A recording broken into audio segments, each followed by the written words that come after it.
The FBI putting out an urgent warning about threats following those shootings in El Paso and Dayton just 3 hours away from here. They're concerned that attackers could be emboldened after seeing what unfolded in other parts of the country.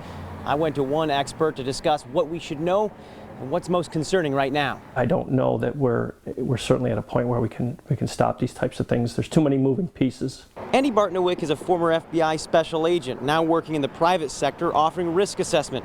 His concern following attacks in both El Paso and Dayton, the spreading hate messages that fuel these attacks. They get on these websites to spew their hatred, and then they have people who not only agree with them, but then encourage them. We got shots fired, we got multiple people down. The shooting in Dayton left 9 dead. That pairs with the 20 killed in El Paso roughly 12 hours earlier. Situation, needless to say, is a horrific one. Police are still investigating, but they now say the El Paso shooting is considered domestic terrorism.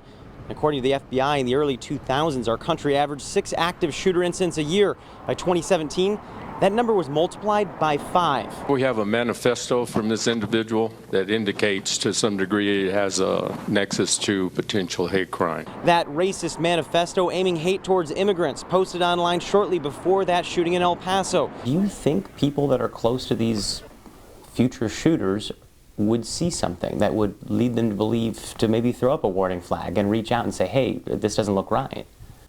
Well, certainly in some cases we've had incidents where the family members have alerted law enforcement. The FBI does take tips both online and through their field offices if people are worried about domestic terrorist threats.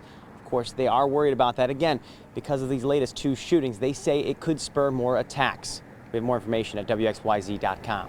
For 7 Action News, I'm Matthew Smith.